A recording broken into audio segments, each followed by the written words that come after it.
ninkaneetood guurkiisa 44 sano buu socday. da'diisana waxay jirtaa 78 sano. xaaskiisa iyo asiga waxay ahaayeen dad noloshoodii markii hore ee farxad ku jireen, marka dambena ninkii uu dareemay in noloshiisa uu ku dhammaynayo waxaan macno lahayn. assalaamu calaykum waraxmatullaahi wabarakaatu. seetiin saxbadayma ay fiican tihiin. maanta qisada aan idiin wado waxay ka dhaxday America. ninkan la yiraahdo Richard, naagtiisana waxaa la dhahaa Eleanor. intaan qisada kusii soconin waxaan u baahanahay in aad subscribe-ka ii saartaan idinkoo aad iyo aad u mahadsan. haddaa hore nool joogtana jazaakallahu khayr. marka sheekada maanta waxaa haddaa maqli jirtay xaasaska ayaa ka maxaa la dhahaa cabaadaan guurka oo lagu caajisay. maanta waxay maraysaa raggii inay kasoo cabaadaan. ninkaneetood wuxuu yiri nolosheena markii horeed waxay ahayd nolol farxad badan. ani iyo xaaskayga waxay ahayd dad aad iskugu faraxsan. nolosheenii markaan bilaawga ahayn wax badan mayna haysanin, laakiinse waxaan haysanay farxad iyo jacayl badan, iyo waxaan haysanay waqti fiican inaan isla qaadano. inaan waxaa laga yaabaa xataa habeen dhan oo nagu baryo waaga annagoo aan dhib qabin iska sheekaysaneyno, isla farciyaareyno oo nolosheena ku faraxsanaa. laakiin sanadada markiisay u socotaba ilmaa la dhalay, 2 wiil ay dhaleen. labadii wiil ay dhaleen waxay bilaabeen mas-uuliyadda inay soo badato.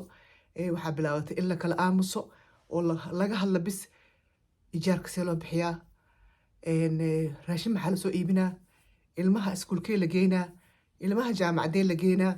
adiga wuxuu yiri noloshii waxay noogu dhuntay mas-uuliyadda guriga. meesha waxaa ka baxay uu yiri ani iyo ayada xiriirkeenii labada qofood isqabay waa ka baxday. xiriirkeena wuxuu noqday in aan waajibkeena gudano, in aan maxaa la dhahaa mas-uuliyaddeena guriga aan qaadano. markaas aniga waxay ugula ekeedoo yiri in nolosha u dhammaatay. maalin kastane waxaan dareemi jiroo yiri xaaskayga inayna waqti ii haynin, xaaskayga inaynay rabin, anigane oo aan nolol kale maxaa la dhahaa aan haysanin. shaqada guriga shaqada noloshiisaan ku dhamayo yiri. marka maalin maalmaha ka mid ah waxaa dhacdoo yiri sheekada way sii xumaatay. ciyaalkii aa weynaadeen, 2 wiil way weynaadeen, way naga guureen.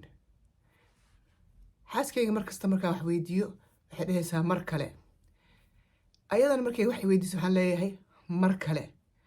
soo bax ila lugeey, soo bax raashin aan soo cunno, soo bax maxaa la dhahaa aan sheekeysano. markay dhahdo yiri waxaan dhahaa yiri waqti ma haayo. saaxiibadiisoo raacaa, shaqadiisoo aadaa, noloshiisoo wataa. adiga ayada wax way baromeyna, aniga waxba baromeyna, laakiin wax meel ma la isku keenayo.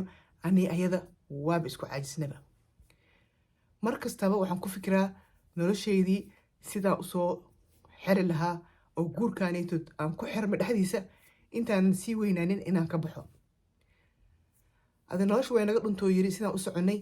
waxayna aan ku fikiraayay markasta meel gooni aan fadhiyo, iyadana meel gooni ay fadhiso, oo wax aan isku leenahay shaqo aydan jirin.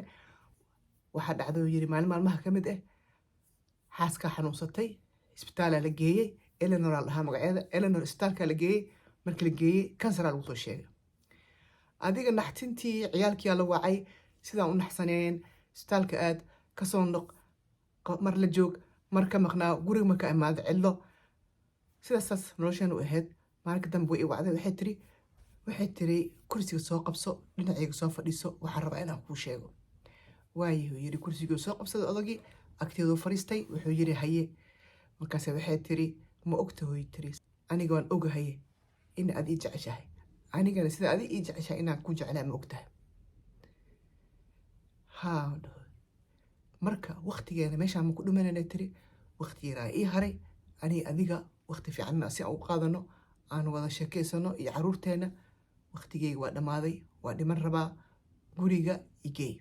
marka waxaan rabaa tiri waqti ii dhiman, aniga faraxsan in adduunkan ka tago. alaa ii xaal wuxuu yiri hayabo. isbitaalkii fasax ka qaateen, way baxeen, gurigoodii aadeen, caruurtii u wacdeen, waqti fiicanay qaateen. meeshaas sheeko ku bilaabeen noloshoodii markay yaraayeen, waxay qabsan jireen, siday raashin iskula cunaayeen hadeertaan. adiga waqti aad iyo aad u fiican isla qaateen familkii. kadib maamadii way dhimatay, Eleanor way dhimatay. markay dhimatay kadib wuxuu yiri dadkii iyo ciyaalkii waxay ii suubiyeen tacsiyaa la sameeyo. yiri waa laysku yimid maalmaha layla joogay waa layga tagay marka la tagay kabacdi maskaxdeeda ay soo noqoto dhahay waxaan bilaabay uu yiri albunyadii oo ku jiray maxaa la dhahaa sawiradii aan suubinay markaan yareen inaan fiirsado markaasaan waxaan arkoo yiri sawiradii markii aan yareen oo ciyaalkan korsanaynay guri iska faqiir aan degneen gaari jajaban aan wadanay iska faraxsaneen lacag aan haysanin marka qaarkood laakiin nolol farxad leh wada jir ilmo korsi inaan haysanin markaan kadibne oo aan maxaa la dhahaa oo xogaa aan kala mashquulnay aan ku mashquulnay adduunyada ku mashquulnay lacag guri adduunyo ciyaalka dhinac u qaban aan ku mashquulnay annagaa meesha ka baxnay markastaba xaaskayga meesha tagneed ay dhihi jirtay markastaba soo baxaan lugeynee waxaan isla cunno aan wada sheekaysano kaale waxaan isla fiirsanaynaa waxaa sita aniga waxweyn uma arkeynin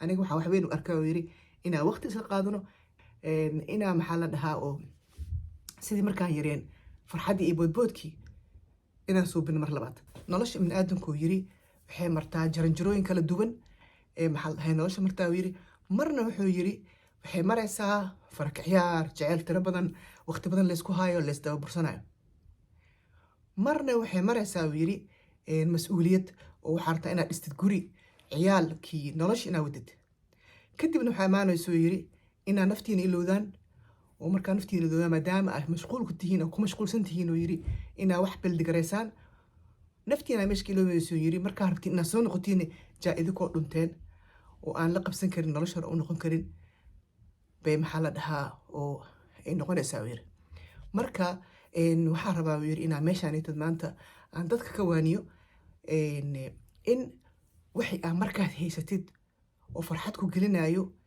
inaa marna sii daynin mashquul aan u daynin maxaa la dhahaa oo aa mar kastabane aad labadaada gacmood ku qabsato xaalka sidoo noqdaan inaad ku qaadato inaan dhihin wixii horaan rabaa ama wax kasii fiicnaan rabaa meeshaan waa meeshaadii ku dheg quruxso intaas tado maxaa la dhahaa ninkan oo Richard la dhaho buu maxaa la dhahaa maanta na soo gaarsiiyey isoo interview laga qaadaya meel ku fiirsaday aad iyo aad ugu hel barnaamijkiisa wax oo nolosha maanta ka mid ah waa tan ibni aadanka waa mashquuleynaa markaa mashquulna kadibne wixii hore aan haysan markay dhumaan qof kastaba xanaag buu meel la fariisanaya markasta waxaa fiican ibni aadanka xuduud ilaahay isoo ku jiro inuu raadsado wixii naftiisa raali gelinayo maanta intaas aan ila qaybsanaya saaxiibayaal aad iyo aad u mahadsantihiin rabbi subxaana watacaala waxaan ka wada baryaynaa inuu idin naxariisto naxariistiisa waasacne jannatul firdaws aclaa nagu wada geeyo annaga idinka waalidkeen iyo waalidiintiinba iyo waalidiinta muslimiin assalaamu calaykum waraxmatullaahi wabarakaatu